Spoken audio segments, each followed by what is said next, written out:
Let's get a check of the markets and an outlook for the economy from Ross Gerber. He's CEO of Gerber Kawasaki in Santa Monica, California. Good afternoon to you, Ross. Good afternoon. So we've got consumer prices rising at their fastest clip in nearly 12 years in April. Do you fear the economy is overheating, or is this just one big number?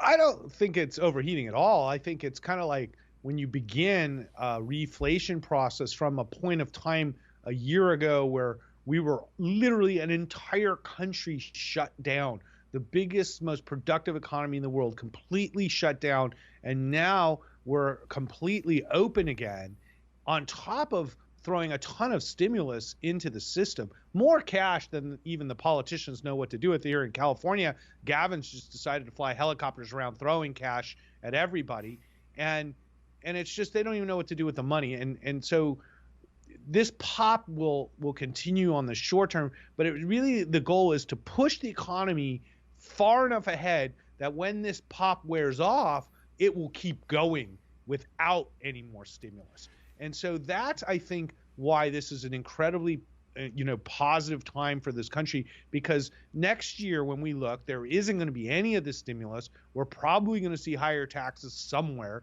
We're probably going to see higher interest rates, and inflation will be right back down to 2 or below as soon as this happens.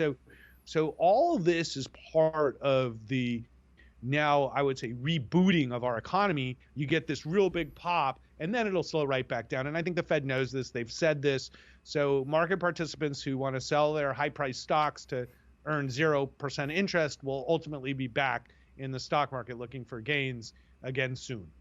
So the way you see it, the Fed keeps saying it's a transitory. You see it as transitory, and this is, if anything, what, a chance to buy on the dip.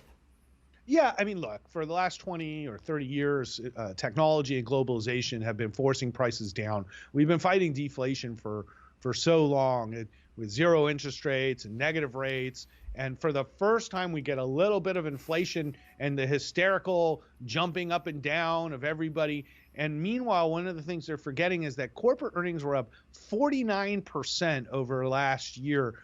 Companies have never seen earnings growth as fast since the same time that the last time inflation did this well. So if you can grow your profits by 50% a year from the big companies in the United States, and we can maintain profit growth, through the next several years, certainly inflation is not really as much an issue as looking at the overall potential for growth for stocks. So you don't see inflation as much of an issue right now. Yeah. How should investors guard themselves against the possibility of higher inflation or higher rates? So this is a very important part of proper portfolio management, is adjusting to the environment that we're in today, which is exactly opposite of the environment we were in a year ago. So a year ago, you wanted to own the technology names that were showing huge efficiency gains and technology solutions like Zoom and Peloton that created at-home solutions for people.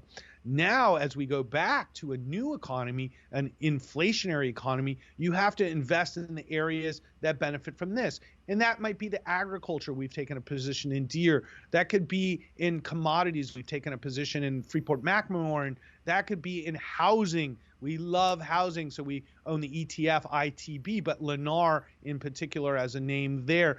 We've added these names into our portfolios that typically aren't the types of stocks we own at my firm, because these are the companies that benefit from a rising economy and more inflation. Inflation isn't bad for commodities producers, for example.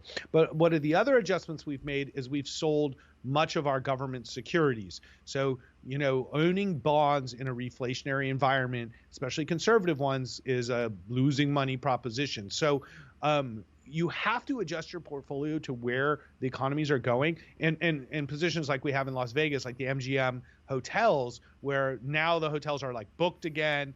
Disney reports, for example, it doesn't matter what they report today, but for the next 12 months, Disney's going to be opening making more money, getting more people in the park. So it isn't ideal yet for these companies, but in the next 6 to 12 months, I expect that we'll be getting much more back to normal. And so you have to invest to where people are going, and they're going to Vegas, they're going to Disneyland, they're going to Hawaii, they're going to the stores, they're going to the restaurants, and they're spending money. So this is all great news. Thanks a lot, Ross.